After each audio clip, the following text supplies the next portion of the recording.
Section 26, question 9. Question 6 rather. Jenny's taking part in an orienteering competition.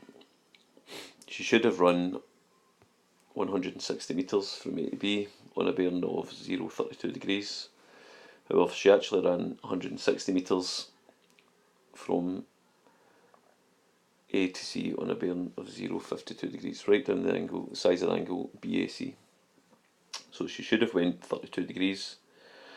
Now remember, with three-figure bearings, you measure bearings from north in a clockwise direction. So that's the 0.32. She actually ran the direction of C, which again from north in a clockwise direction was a 52 degree turn. Now if that's a 52 degree turn, and between there where she should have went is a 32 degree turn, that tells me fairly simply that that angle in there must be 20 degrees, the internal angle in the triangle. So that's the angle BAC for part A. Part B, calculate the length of BC. So again, I've got two sides with an angle sandwiched in between, and that's cosine rule for a side. So A squared equals B squared plus C squared minus 2BC cos A.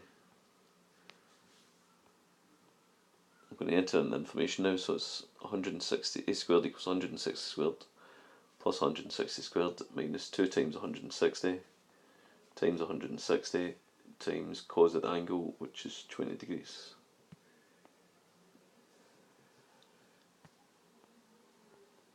So I'm just going to enter that into the calculator.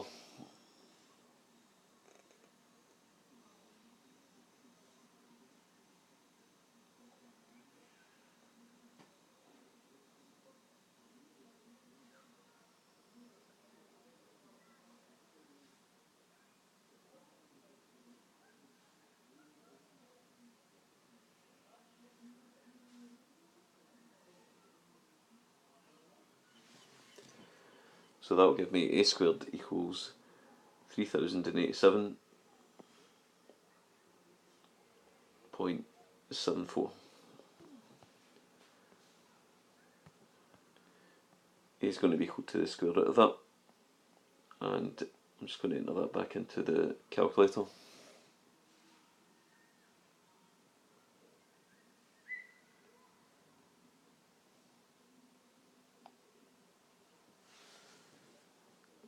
And that will give me 55.6 metres. That's part B.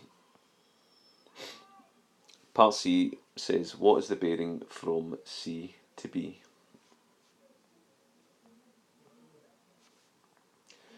So again, just a reminder, bearings are measured from north in a clockwise direction.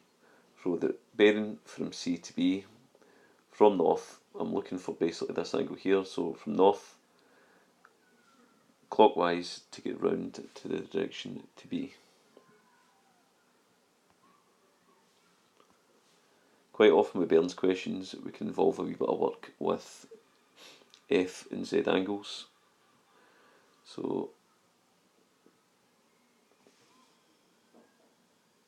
I can see there that if this angle here is 32 degrees, this angle here will be also 32 degrees.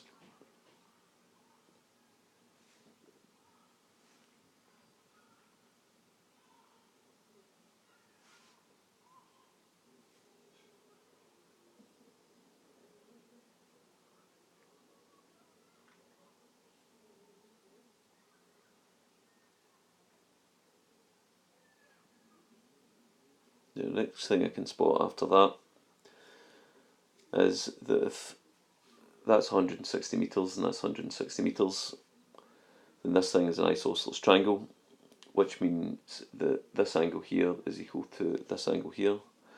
If the angle and this one's 20, these two must add up to 160, because the three angles add up to 180, but they also must be the same. Therefore, both these angles are 80 degrees.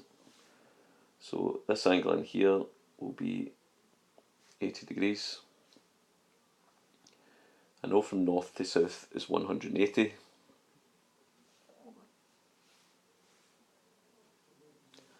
I can also spot another Z angle coming from here along to here and here. Now you can see that this angle in here is 52 degrees, which means this angle is also 52 degrees. From north to south is 180, plus 52 plus 80. If I add those three angles together, turned out I didn't need this bit up here, but if I add these three angles together here, that will give me the three-figure bearing. So it's going to be 180 plus 52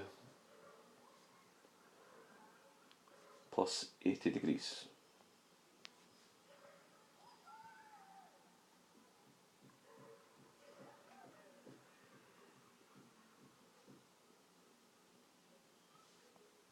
And that will give me 312 degrees. So again, just to cover that again, so the small angle that we worked out inside the triangle earlier on was 20 degrees.